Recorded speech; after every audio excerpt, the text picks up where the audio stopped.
If you're new or looking to get started and build a junk removal business, I want you to check out this video because there's a lot of different channels out there that talk about this industry. And a lot of times they're talking about things that actually do happen and you're capable of doing.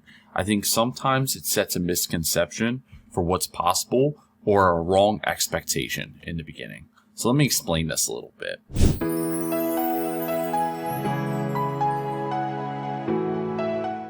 The junk removal industry is a very lucrative industry. All right, we work with a few companies already on hand that do $1 million+ per year in revenue, and they've worked really hard to get there. All right, and I think a lot of what I see on YouTube or in social media in general is that usually we talk about how great we're doing or the one big job that we closed. And if you're someone who hasn't done this yet, you're seeing people who are having $2,000, $4,000, $5,000 days, or $20,000 months, or $100,000 jobs, $200,000 jobs. All these different things that are happening, and you're thinking, this is great. I'm going to dive into junk removal. I'm going to make so much money the day I get started. I'm just going to make $5,000 in a day, or I can make $1,000 a day in junk removal. And while these things are true, I wanted to put together a video to set the right example and expectation first, because if you jump into this and you have a belief that you're just going to be able to sit on your hands and make $1,000 a day, you are sadly mistaken. All right. The people that are accomplishing this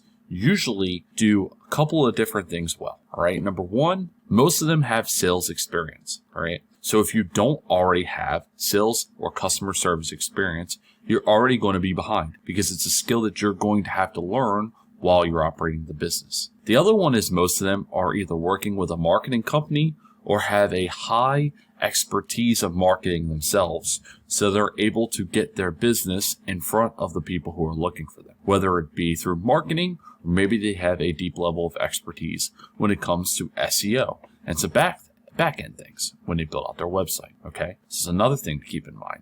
If you don't have an understanding of marketing or organic SEO and a lot of these different things, that one you can still build a business on because there are plenty of people out there who can help you with that aspect of the business. The other thing is, quite frankly, in the beginning, if you could just start to build relationships with people you already know, especially if you know some people who are, real estate investors, anybody in property management, apartment complexes, storage unit facilities, you might already have a leg up on your competition because you have these relationships built. Keep in mind, if you don't feel confident in marketing, there are resources out there. I can tell you on hand, obviously my business does that, but there's a few others that I communicate with in the junk removal industry that do great work for marketing.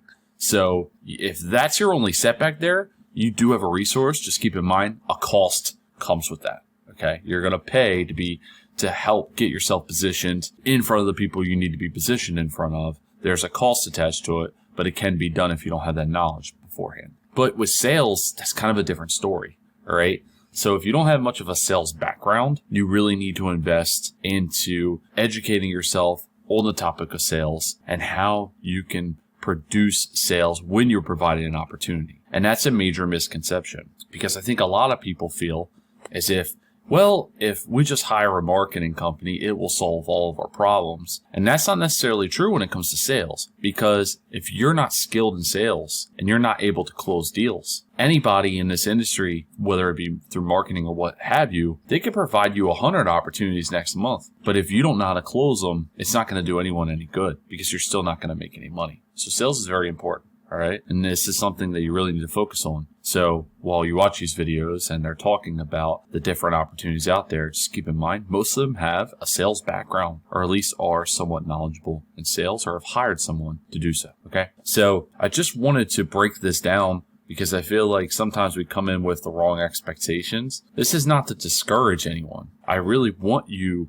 to go out there and take the leap and dive into this industry because it is a great industry and it does have a ton of capabilities. I just don't want you to dive into this industry expecting things that you're not going to get right away, especially if you're expecting to come right in and just make a bunch of money without doing a whole lot of work. There's a lot of groundwork involved in building this out, and the people who are willing to work the hardest are usually the ones who win at the end, okay? So if you're watching this video and you're willing to work hard, willing to build relationships, have a bit of sales background, or willing to really dive in and learn sales, you'll be in good shape, because with that, you'll be able to structure and start to grow the business and build block by block, piece by piece, to get you to where you need to go. Are you going to start day one and start closing 3, 4, 5,000 hour jobs? No. It's going to take you time to build that stuff out. But in a 6-month time frame to a year time frame, you can start to, in 6 months, replace whatever you made at your, previous jobs or what have you. Obviously, everybody's coming from a different background. So,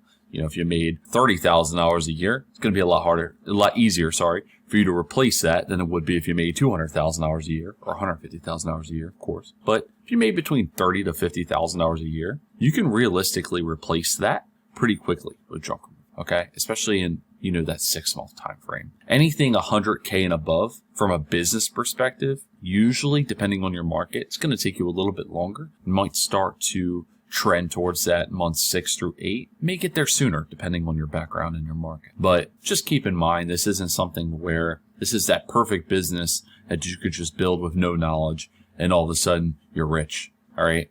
I can't stand those videos because they set off the wrong expectations, and then people leave their job, dive into here, and realize they don't have what it takes. And I don't want you to be one of those people. But if you check some of the boxes that I mentioned, I'm confident that if you either invest in marketing in the future, learn marketing yourself, one or the other, you will build a business that you can rely upon instead of, working a 9-to-5 kind of most of our background, I would assume, before jumping into starting our own business. So just wanted to put that out there for everyone. I appreciate you watching the video. This is built out for you guys to help you. At the end of the day, I know what it's like to jump into entrepreneurship. I've done it myself, and I want to see more people succeed, but I also want them to come into it with the right level of expectations of what it takes and what you should know. So I hope this helps you guys. Thank you for watching.